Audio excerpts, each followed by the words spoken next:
My name is Chris Cabetto, and I have been the director of HyperFest for 23 years. I have always loved cars, and one I loved the most was a 1995 Daytona Violet M3 I owned in the early 2000s. Unfortunately, I let it go too early, and it's taken me 17 years and a 3,200-mile trip from Laguna Seca to Virginia to get it back. Now, every car lover has a story about the one they should have never sold or the one that got away. Here are some of those stories from some of my good friends that kept us company on our trip back.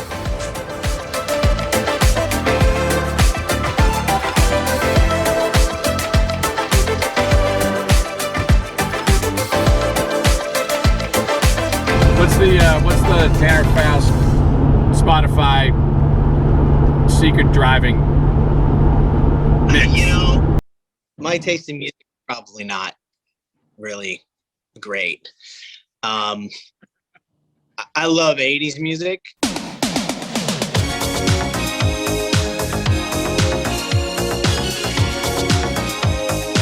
But so when I used to in high school and used to drive around in CRX way too fast in Washington, D.C., if Radar Love came on, I was probably getting a ticket. That's just how it was.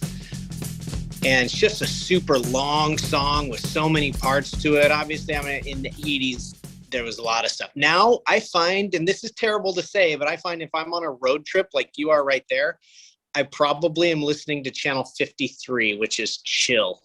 I'm probably listening to chill and just zoning out. And, but a lot of times I don't even play music in the car. If I'm driving like that Porsche or other cars I like the sound of, I don't play music. I'm just sort of driving, I'm not a big runner, but if I'm listening to music and I'm running, my mile times go down. I don't know why.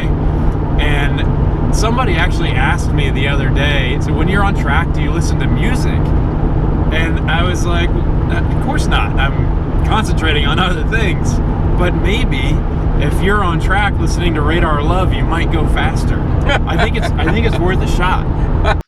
I remember it. So, when drifting came out, it wasn't really like a motorsport. It was kind of like a lifestyle, And I remember in drifting, you'd have bare stripped down cars, these $250,000 builds or whatever, and then but tunes freaking raging out of some of these cars during the practice sessions. And it was always such like a lifestyle thing, it was a lot of the Hawaiian guys did that.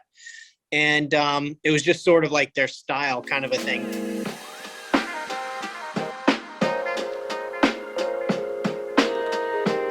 That's the therapeutic part of competition is the purity of the focus. It doesn't matter what else is going on in your life. If you're at 130 miles an hour down the back straight of VIR, you can't think about anything else.